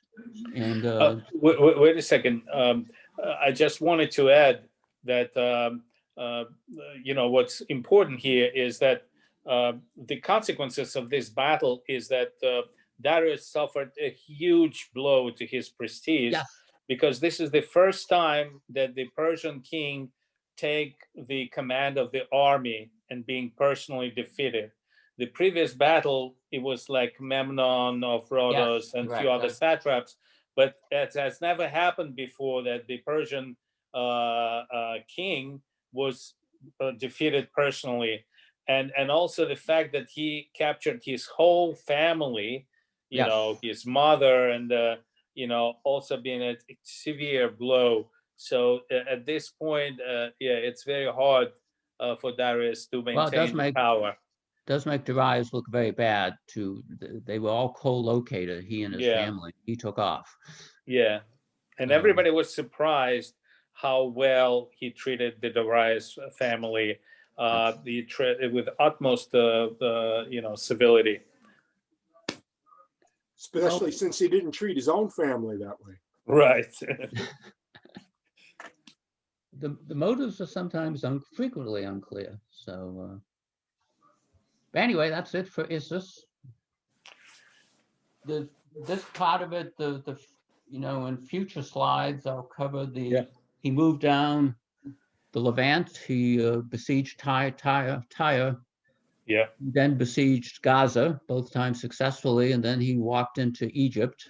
And then he returned back to Anatolia, and the two forces, Darius had pulled himself together, and the two forces met at Gaugamela, which is in Iraqi Kurdistan, as I said, and Alexander, with very similar tactics, won again. Darius, the Greeks himself did not kill Darius. He was killed soon after Gaugamela by Bessus, his Bactrian satrap. So he had lost credibility completely. And that was really the end of the Achaemenid dynasty. Alexander had not occupied all of the territory of the Persian Empire, only the western half, but then he conceived the idea of moving forward. So yeah, because after the Diadochi and all that rule, it was the Parthians who came to rule Persia later on, and these are the famous Parthians who were the adversary of Roman Empire later on. But yeah, you're right. I mean, that was the end of Achaemenid dynasty. Yeah, I think it seems like a good cutting point. So yeah, maybe we'll discuss this. I really would like to continue with details next time, Okay, yeah. all that stuff. Siege of Tyre is very interesting. Alexander constructed Yeah, a wall, absolutely. things like that. Yeah, I don't want to miss it. So I hope everybody else feels the same. Yeah, you speak for me as well. Yeah, I mean, any other? amazing presentation, John. I mean, Yeah, great. I got choppy at the end. I tried to cut it Oh, on the no, fly. listen, Right. Not a great idea. what you can do is you can pick it up from that standpoint. I Yeah. wouldn't care if you want to repeat it again and do a little summarization next time as well. We're not, Correct. we're not in any kind of rush. We're basically enjoying history. We're not here to, it's not a marathon, and you did an amazing job. I mean, Yeah, great. Above and beyond, and I appreciate the effort too. And this, I mean, one thing is I want to get this to the public audience to them to appreciate as well. And today was a good turnout, almost 30 people, and 20 people staying through the end. I mean, kept them captivated too. Go ahead, guys. If you have any questions, Well, maybe we could talk a little bit about, in general, about the Macedonian army. And I know there's a lot of people here who are interested in military history. So let me just start with this idea that if you think about the Alexander's army in general, people focus on the phalanx, but you have to think of the Macedonian army as being a question of like a hammer and anvil type of thing. The phalanx was the immovable object. The phalanx could advance, but not very fast. So basically the phalanx was there to grip the enemy and keep them from moving, while the maneuver element, which had a major hitting power, would be able to find the place to break through. So that was the basic concept of how the army cooperated with itself in order to be a tactical powerhouse. I'll let maybe some people want to respond to that. Yeah, I also remember when I was studying it that, one of the advantages of having a standing army that developed by Philip and later on continued with Alexander is that they had a constant training and they learned some maneuvers that were not easily performed by the phalanx before, specifically turning the phalanx, not the phalanx, but the protecting the flanks and even the back, how they could do it, in organized fashion, because there was the weak spots of phalanx to begin with, especially from the cavalry.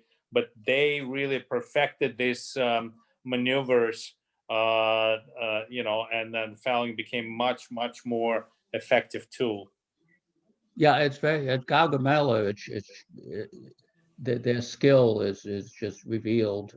I mean, they were the best in the world by far at this point, but they were able to move a large force some distance on the battlefield, and with frequent stops to redress the lines, but they were quite capable of maintaining the formations, which before the Romans nobody else could really do, and that was the secret of success. Because with the phalanx, the task of the enemy is to just disrupt the line and open gaps and allow the mobile forces to start chewing them up. But I have a question about, do we have, or do they, is in a consensus about the the numbers that we are dealing with? I mean, how big was the army and how do they support all these soldiers, all these people moving from one place to the other for a long time? Do we have an idea? Well, I was reading again, Adrian Goldsworthy. He thought the high numbers for the Persians are ridiculous because it would have been logistically impossible to keep an army of 600,000 in the field over long distances. He thinks 100,000 is more realistic, and they were on their home ground. Alexander, the Persian army, they came with their families and used much larger baggage trains than the Macedonians. Actually, Alexander sent back some of the Greek, the allies that the Greek cities had supplied, because first of all, they weren't blooded enough. He didn't consider them good enough, and he wanted to minimize the size of his forces. Is that he did send back people he didn't have a high opinion of because he didn't want to have to support them. So the figure you hear constantly about the Macedonians is some in the 40s, 40,000. So you don't hear any reports of starvation, certainly not in this early period. So they had a pretty easy time of, they had ships bringing in supplies from the coast, but obviously as they went further inland, they had to live off the land more. They were able to do it, but the actual numbers are only estimates. But they also recruited from the local population later on. Yeah, later on as they went. Yeah. Correct. I put in the army couldn't afford to stay in one place for very long. Yeah, correct. Because I mean, they did get most of their supplies from the local area. So there would be just a limited amount of time before the local area would run out of food. So the army had to keep moving, until it maybe reached a point where it was possible to stop because they could be supplied in other ways. I put in the chat two really good things I found. There's a really good book on Alexander's strategy, which is free. And then the second one is a really fantastic paper on the estimate of of Alexander the Great's economic empire, and then just what it costs to, or what his pay was based on what chroniclers have said, and then what it would require to sustain, that size force for that long. So clearly there was a capacity to create economic renewal enough that they could sustain the needs and wants of the, as we said earlier, older and members of the force, right? Because the older members of the force wouldn't just be doing this for next to nothing, right? Just for the sake of it, right? They had to have some kind of benefit out of this, whether economic or social, economic or power, or, some other benefit associated with it. Yeah, I mean, they would carry their booty in their baggage camp, and we see later on in the wars of the successors that in battles where one side was overwhelmingly winning, the other side got around to their baggage camp, and the winners would basically leave the battlefield to run back to defend their baggage camp, because that's where everything that they had won up until that point was stashed. And it was more important for them to protect that than to win the battle on the open field. Yeah, and it's why one of the things that a lot of modern forces, Frederick the Great, and then Napoleon banned those, or attempted to ban those type of approaches, because it would so disrupt your strategy when you got to the real, down to the real force level. If everyone's running around trying to be a Viking, that's not really, it's hard to keep command and control and the commander's intent. Well, that's what I haven't seen discussed. How much foraging did the Macedonians have to do? How far did they have to go to get supply when they were inland in Anatolia? Does anybody know about that? Because I haven't seen any reports myself. So my gut is the best you're going to get is Xenophon's account of what his army did, because he does go into that stuff quite a bit. But his army was 10,000, right, give or take. So obviously Alexander would have been quite a bit bigger, especially toward the end. I think that's a really great point. I think that Xenophon is the predecessor of Alexander in terms of presenting tactical problems that Alexander solved. Well, it seems likely that Alexander may have read Xenophon. Yes, absolutely. Oh, sure. He carried it with him. Yeah. Xenophon was very well known in Alexander's day. But Alexander did keep things as lean and efficient as possible. I mean, the cavalry imbalance at Gaugamela, was Persians had 5 to 6 the number of horsemen as the Macedonians, and they didn't stand a chance. It was that concentration of force at one point. Well, yeah, and another thing about cavalry is that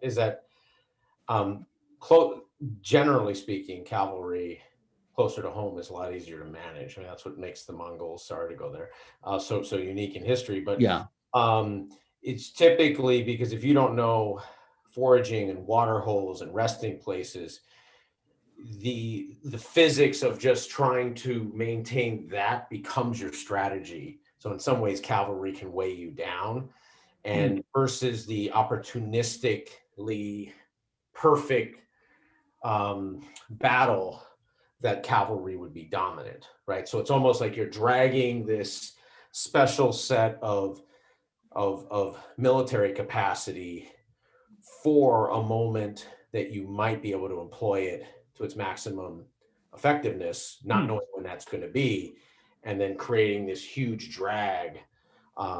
If you really don't know where you're going to be able to sustain it. And often it's even worse than that, because you wind up carrying more because you have the horses. So you think you can have a bigger wagon train, and then you're spending all your time trying to keep the wagon train alive. And that can dictate how you fight everything, really. So, this was a big problem in the ancient world with cavalry, right? Because there were horses, right? It was never an issue of there weren't enough horses around, right? Because they were basically, for eons, reproducing across the whole Eurasian and Arabian area. I mean, they were almost like dogs. But it was, it's great to have 5 of them, but how do you manage having 500 or 5,000 or 15,000, et cetera? Well, the elites rode too. It was the aristocrats rode, so there was a prestige. There was a prestige factor involved in it. Exactly. So, exactly. Which is what made the Mongols so unique, is that everyone had 3 horses, basically. John, the other thing, that one map that you showed about 2 or 3 maps back, it doesn't look like Alexander actually took his forces into the interior of Anatolia, because of course that would have been highly mountainous. Mountainous. Yeah. And that he did actually kind of stick to the coastlines. I suspect that that route is lowlands in the northern part, and then hits the base of the mountains there.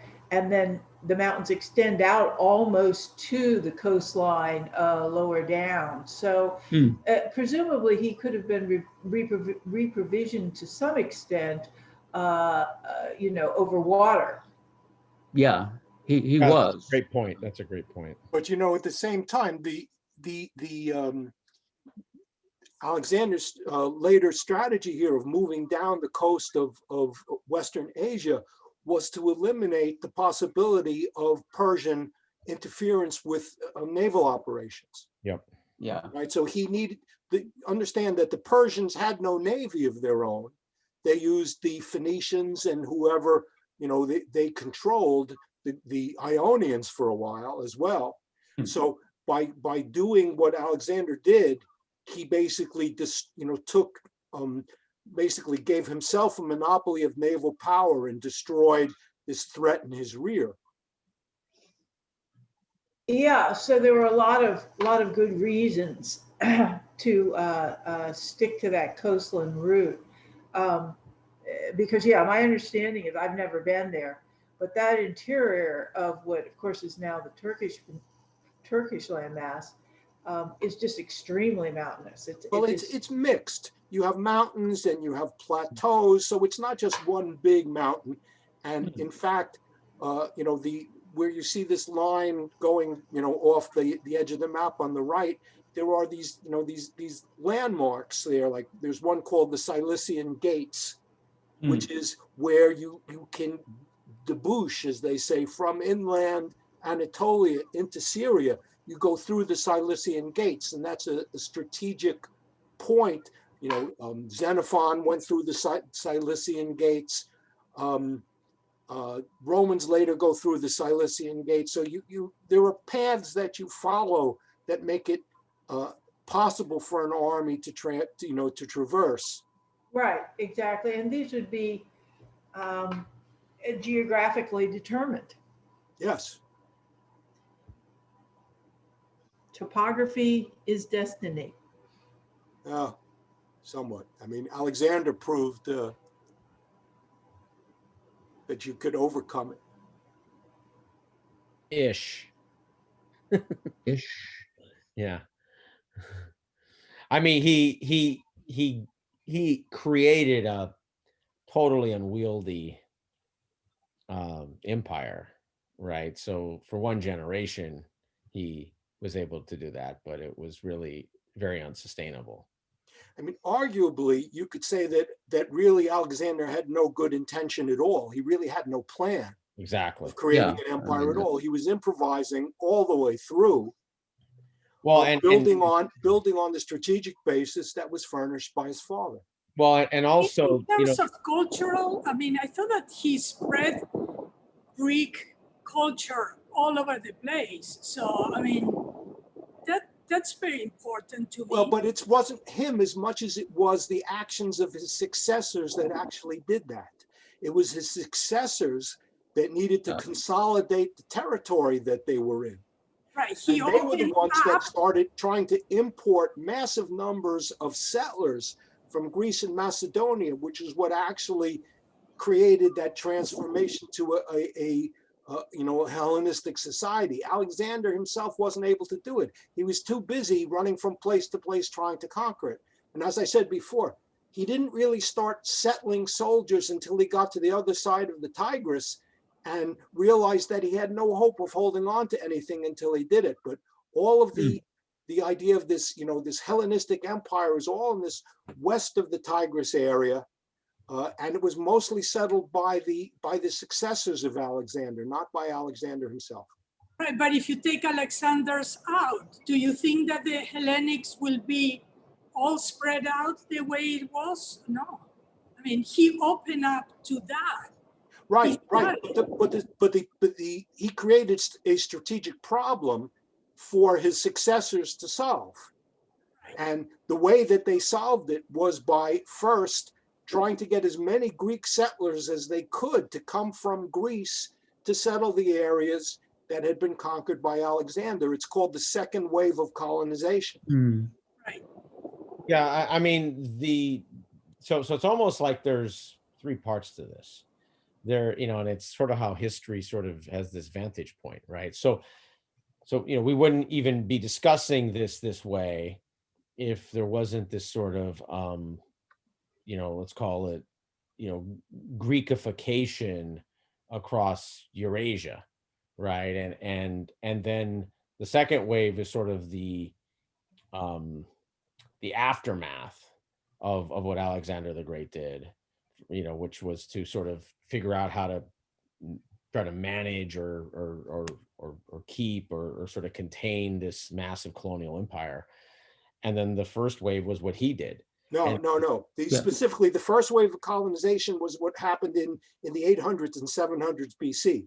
So we're talking about the first wave of colonization. I'm talking, no. I'm not talking colonization in all of history. I'm talking about Alexander the Great's sort of version of it. But what I'm saying is what is called the second wave of colonization. No.